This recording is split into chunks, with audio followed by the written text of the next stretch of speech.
दिल्लीत आमदार रोहित पवारांनी घेतली काँग्रेस नेत्या सोनिया गांधींची भेटीत अजित पवारांच्या विमान अपघातासंदर्भात चर्चा झाल्याची माहिती। यावेळी काँग्रेसचे राष्ट्रीय अध्यक्ष मल्लिकार्जुन खरगेही उपस्थित होते।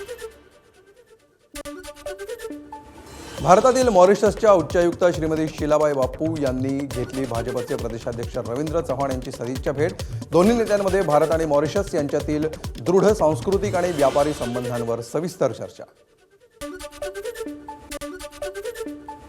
सेंट्रल पार्कच्या नावाखाली जमिनीचं खासगीकरण सुरू। विधान परिषदेमध्ये ठाकरेंच्या शिवसेनेचे आमदार सचिन अहिर यांचा गंभीर आरोप।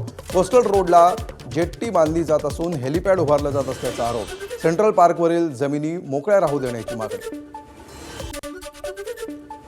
धुळ्याच्या देवपूर परिसरातील अमरधाम स्मशानभूमीची महापौरांकडून अचानक पाहणी। स्मशानभूमीची दुरवस्था पाहून महापौरांनी अधिकाऱ्यांना चांगलंच धारेवर धरलं। नागरिकांना आवश्यक सुविधा तातडीनं उपलब्ध करून देण्याचे महापौरांचे निर्देश। राज्यात लवकरच प्राध्यापक पदासाठी मेगा भरती होणार। मुख्यमंत्री देवेंद्र फडणवीसांकडून पदभरतीला मान्यता। उच्च आणि तंत्रशिक्षण मंत्री चंद्रकांत पाटील यांची विधान परिषदेत घोषणा। 5412 प्राध्यापकांची जून महिन्यापूर्वी पदभरतीतून नेमणूक केली जाणार। मुंबई पुणे मिसिंग लिंक मे पासून सुरू होणार। मुंबई पुणे महामार्गावरील वाहतूक कोंडी कमी करणारा प्रकल्प। 97.7% काम पूर्ण। उपमुख्यमंत्री एकनाथ शिंदे यांची विधान परिषदेत लेखी उत्तरात माहिती। सतेज पाटील, भाई जगताप यांनी उपस्थित केला होता मिसिंग लिंकचा प्रश्न। अनेक वर्ष धूळ खात पडलेल्या म्हाडाच्या घरांची विक्री। काही महिन्यात झालेल्या विक्रीतून म्हाडाच्या तिजोरीमध्ये 800 कोटींचा महसूल जमा।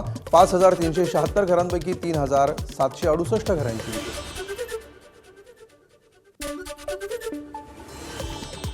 मुंबईतील गोरेगाव मुलुंड जोड रस्ता प्रकल्पग्रस्तांना मिळणार घरं।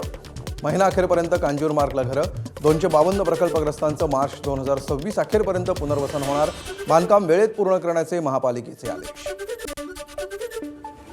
पुणे विमानतळावर एअर इंटेलिजन्स युनिटची मोठी कारवाई।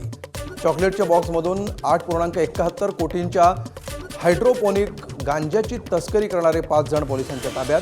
तस्करी करणारे 4 जण बँकॉकवरून पुण्यात आले होते, तर 1 जण रत्नागिरीचा असल्याची माहिती। पिंपरी चिंचवड शहरातील एका व्यापाऱ्याचं 50 लाखांसाठी अपहरण। पोलिसांकडून तब्बल 100 किलोमीटरपर्यंत पाठलाग करत 5 आरोपींना अटक। 5ही आरोपी मूळचे बिहारचे असल्याची माहिती। छत्रपती संभाजीनगरचा लोकप्रिय सोशल मीडिया इन्फ्लुएन्सर अरुण तुपेचं आकस्मिक निधन। अरुणच्या अचानक जाण्यामुळे चाहत्यांकडून शोक व्यक्त।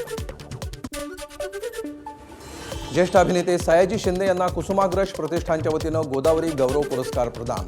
नाशिक शहरातील थोरात हॉलमध्ये कार्यक्रम पार पडला। यावेळी प्रशांत दामलेंसह विविध क्षेत्रातील मान्यवर उपस्थित होते।